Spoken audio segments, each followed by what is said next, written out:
Hi, I'm here because there's a bit of a negative stereotype that gets floated around that Pokemon card collecting is gambling. And I wanted to tell you why it's not. Okay? It's not that people with gambling personalities can ruin themselves off Pokemon cards, but in itself it's not gambling. And I'll go over why. Because sometimes, there are people like myself who've lived in Las Vegas who would take his paycheck to the casino and they'll cash your paycheck for you at the casino. You don't even need a fucking bank out there. And they do that because they want you to spend all your money in the casino. So there are some people who think they know what gambling is, but I'll tell you what gambling is. So you buy a pack of cards, right? It's like $4. $4-ish bucks, but let's just say $4. You buy a pack of Pokemon cards. It's $4.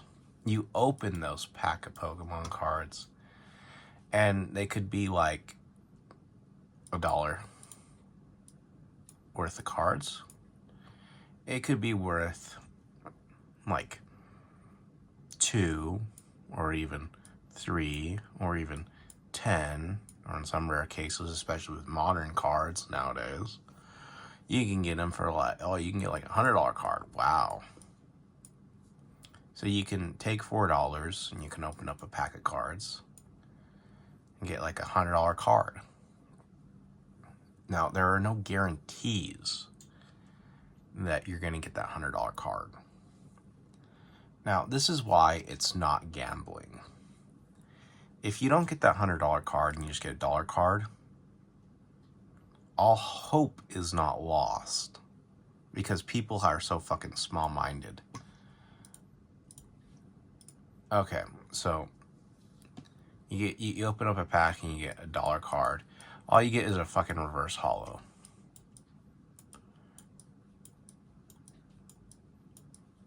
Okay, you spend $4, you get a dollar reverse holo. Now, if you're to actually take care of that card over time, it could go to be a $10 card. You see?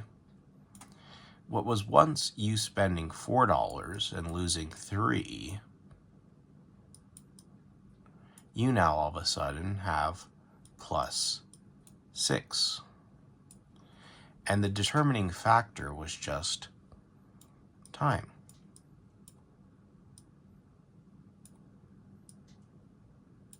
Now, that's why Pokemon card collecting is not gambling.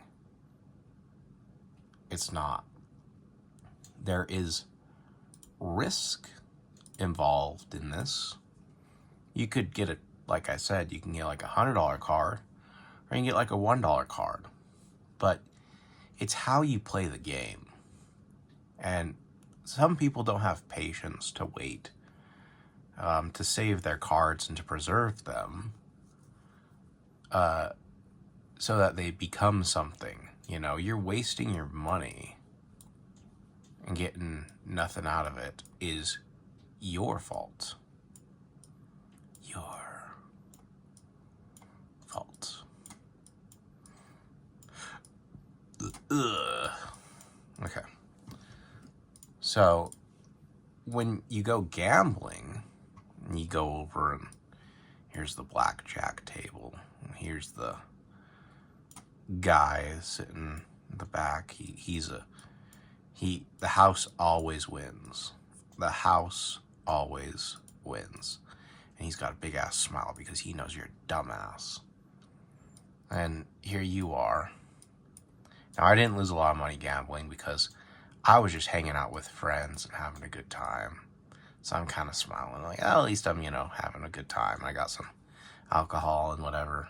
And I lost, some money, but, I know people who really are just gambling degenerates and they've lost tens or hundreds of thousands of dollars. They're fucking retarded. Either way, here you are, with your money. You throw down. He throws some cards your way. You take a big fucking L. He takes everything you own. And you get the fuck out of that casino. And you get nothing in return. You get no money. You get nothing. You ain't getting nothing back. You see, that's the real difference between gambling and Pokemon card collecting. If you collect Pokemon cards, even if you lose, you get like a $1 card. If you sit and you hold that card for long enough, it might be worth something, actually. It's not like you didn't get fucking anything for your $4 on that booster pack. No. You got the 10 or 11 cards that you're supposed to. You got that fucking holographic card, whether it was reverse holo or normal holo or whatever. Plus, the packaging for it to... And then plus, they have to fucking pay the delivery drivers to go to the fucking store. Okay, so when you spend that $4, you are getting what you paid for. You are getting a legitimate product. It's not like you're getting nothing. Okay? So that's why Pokemon card collecting is not actually fucking gambling. Now, people with gambling problems can treat it like it's a gambling game. Where, if a dumbass has he has a job and he makes like $2,000 a month or something like that, and he wants to feel extra risky and wants to buy like $1,000 worth of Pokemon cards because he thinks he's gonna make 3,000, but he ends up making like 500. So he gets like half of it, and he doesn't have time to sit and let those appreciate. He doesn't have that time.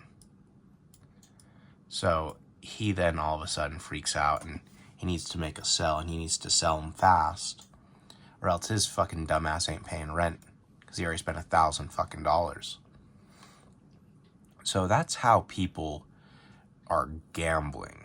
They're not gambling with Pokemon cards. They're gambling with their fucking life choices. This isn't real gambling.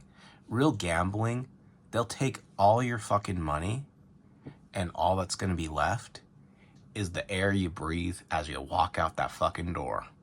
You ain't getting nothing. That's the difference. And that's what I mean when I say, I don't like when people call what's going on with Pokemon card collecting gambling, because people who say that have never been to a casino. They've never lost $500 in 10 minutes and get nothing for it. People have never done that. And Pokemon card collecting can make you money, but ultimately the deciding factor is just your fucking time. It's just how much time are you willing to wait? Because you buy stuff and it's priced at what it's supposed to be priced at. You're getting fucking product. It's not like you're getting nothing. And if you're not happy that you didn't get a card that's worth more than the pack, if you give it time, then one day it might be. And then all of a sudden, it's not like you lost. You won. And you wouldn't call it gambling then. You would call it being strategic and investing with your money. It's not a fucking gamble.